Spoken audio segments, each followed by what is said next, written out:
What are chemsex triggers and what can we do about them? Hi, Dr. David here, talking about chemsex triggers today.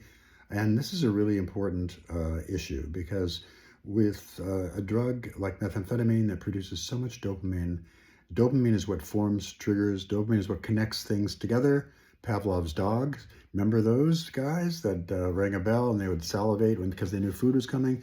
Dopamine is the common factor there. Dopamine is what links them together. And methamphetamine does the same thing. So when we use meth or any other drug involved in chemsex, it starts linking down in our brains, okay, I was in this situation and these circumstances when I use this drug. And so the brain starts to remember people that might be associated with our chemsex use, places, where did I do this?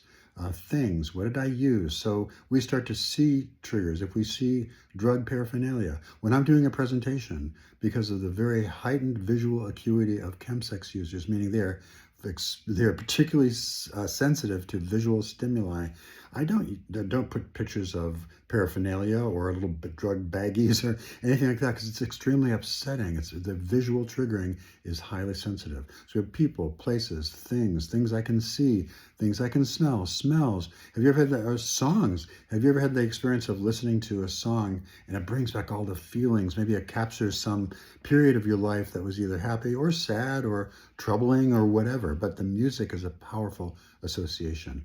All these things are examples of triggers that can really trigger a need or an urge to use the drug. But it's more than that. And that's the point I want to make here is that those ideas of triggers and cravings are much broader when it comes to chemsex because it involves not just sexual triggers and cravings, but drug triggers and cravings. So things that people may miss and not think about. Times of day. How many times, if you're used to partying on Friday night, and this, by the way, is true for somebody who wants to grab a beer with their friends who may be leaning toward a little bit of alcoholism, Friday night becomes a big deal. It's a party night, so usually by Friday morning, they may start thinking, tonight I'm going to have a blast. Maybe at lunchtime, they're already starting to think about it. If you're a chemsex user, you probably have already lined up where you're going to score your drugs, where your paraphernalia is, who you're going to be with, where you're going to go, what you're going to do, and you start to really think about it. We know from research, scientific research, that once you start thinking about it, you're already high. You haven't put a bit of drug in your body, but your body is experiencing all the dopamine and other kinds of neurochemicals that give us that pleasure.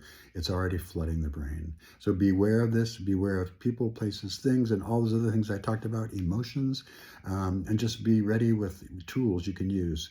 Telephones, numbers of people to call, meetings to go to, structure in your schedule. There's all kinds of ways to counteract it, but you must actively do so. Dr. David here signing out.